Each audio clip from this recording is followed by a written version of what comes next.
Hey, why don't you come down? Come and have a seat. There's plenty of space. I've got juice. That's the word, juice. If you need some hydration, I've got some biscuits, some field rations and stuff. If you want something to eat, not the tastiest stuff, but it'll keep you going. But really, what I would like is for you to take a seat and to listen. For I have a story to tell. And oh, sorry. My name is Galeas Seeker.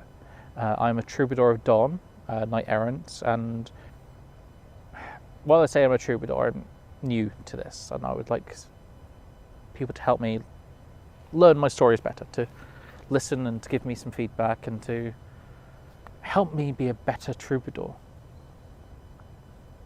Because much like the hero of our story, I want to better myself, to be the best example of myself that I can be. Now,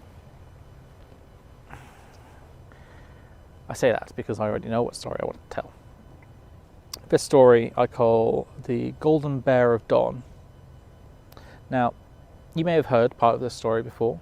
You may even know all of it. And you may know it by a different name. You may know the hero by a different epithet. But we are still talking about the same person, and really it doesn't matter what names we call them, but I prefer this version, as this is how I was taught it. This story is a story from the early days of the Empire. Only a few decades in.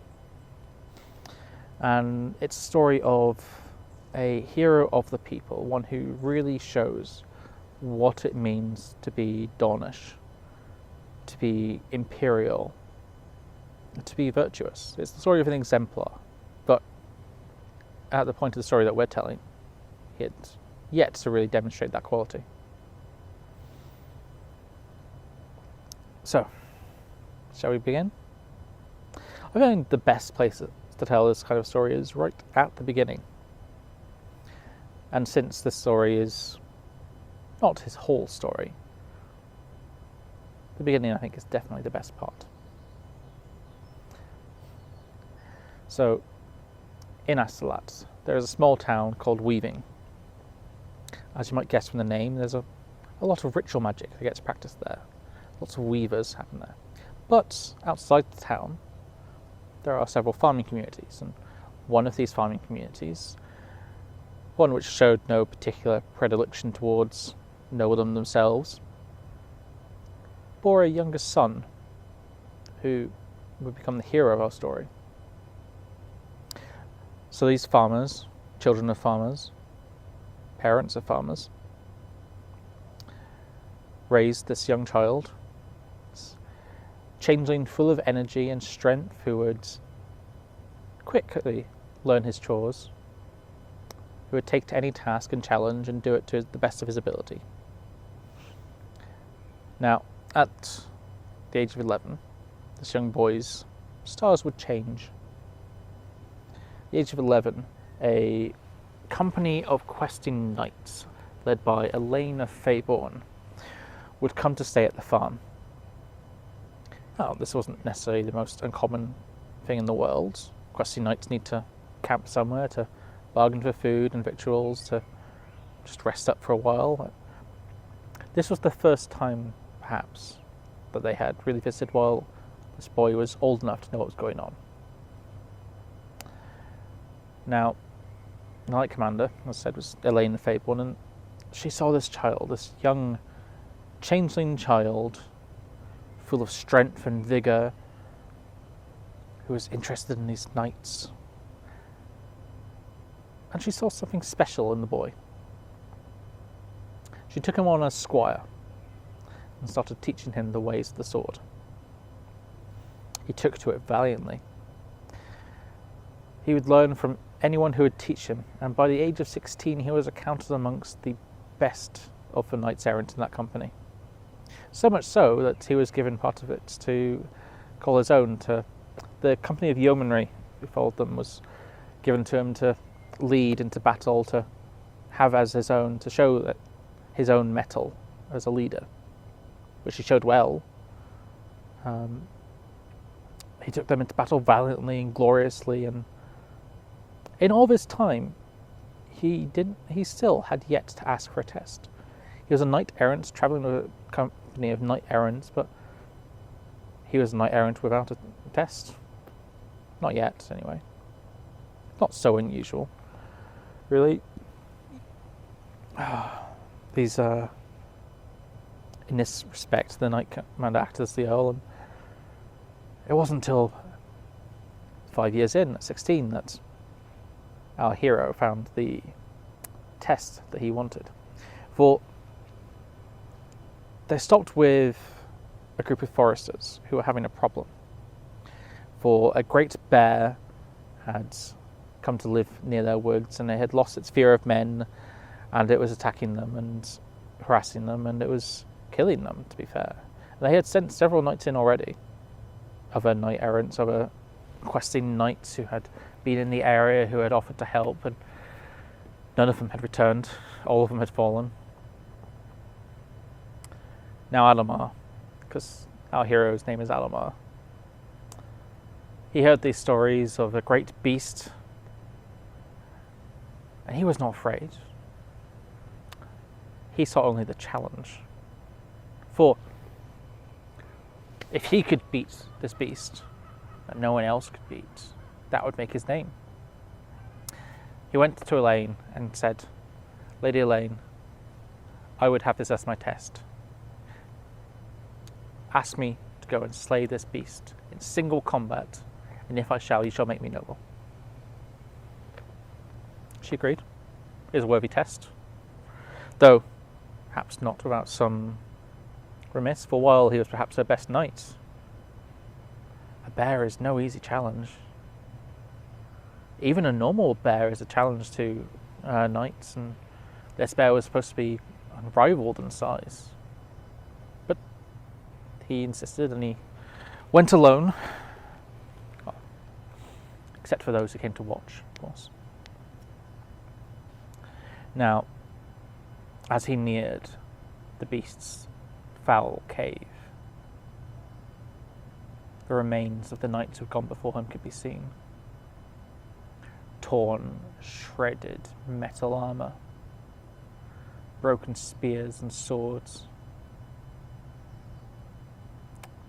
This was not going to be an easy task. But still, Alamar was not put off. The more knights who had failed before him, the greater his glory would be. And that's all he saw, really. The chance to prove himself even better. Because what he wanted more in the world was to be better. He would ask anyone and everyone to give him hints, advice, to show him fighting techniques he didn't know yet. He would share this knowledge with others as well.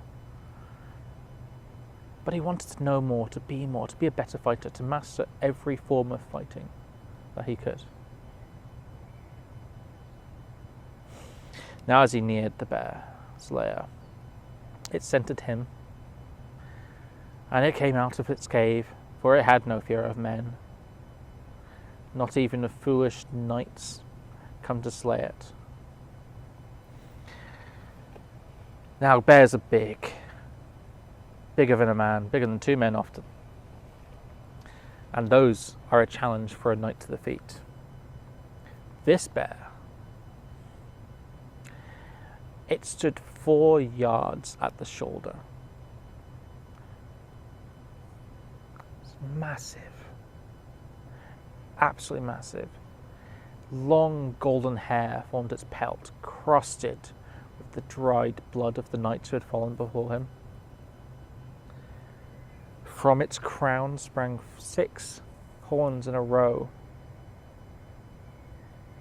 obviously being twisted by some foul sorcery to make this happen. Its claws twisted into long black knives, as long as a man's forearm.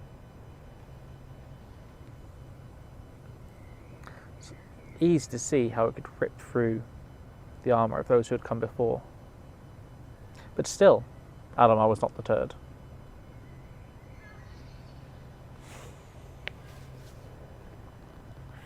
He goes into battle, fierce, proud, courageous. His spear shatters on its hide, for its hide is so thick that it turns away even the sharpest blade Adamar has to wield.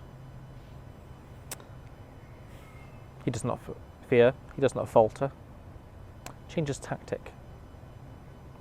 Tossing away the remains of his spear, for it is useless now, he instead draws a smaller blade, perhaps not this size, perhaps larger, and concentrates instead on the bear's own claws. For if his weapons cannot pierce its hide, perhaps it can, twisted as sorcery as they are. He targets each and every one of its claws, hacking them off. Hack, hack, hack. And then, having removed its claws and stopped it as easily being able to tear through his armour, he takes up one of them as his own weapon, and he plunges it deep, deep into the bear's heart, killing it dead with that single stroke. Now, I'm not saying that it only took the single stroke, but that was what ended it when he got that in. And with that, our hero has completed the test of mettle. He has defeated this great bear in single combat, this bear that no one else could even dream of taking down. A fair accomplishment all on its own. He takes the bear's pelt, this great golden hide, and has it fashioned into a cloak. He will wear that cloak from then until the day he leaves the Empire. It will give him his name. The Golden Bear of Dawn. A fitting name for our hero who has defeated this great golden bear. For this hero of Dawn, this questing knight now. For he was not satisfied with merely killing one bear or completing one challenge. He always sought the next. He would not just be a simple noble, but a questing knight, and he would go on to achieve even greater things. He would go on to establish an academy to teach others of similar spirit, to be better than they once were, to be the best person they could be. But that, I think, is where we'll end it. With our farmhand hero having grown up to the tender age of 16, having defeated this massive monster of a bear, and taken its name and its hide as his own. Adamar, the Golden Bear of Dawn. Exemplar of ambition one day. As I said, you may know that story under a different name. I like mine better. So, tell me, what did you think? If you liked it, let me know. If you didn't, let me know. I want to hear what you have to think, and if you have nothing to say, then I will see you another time, perhaps.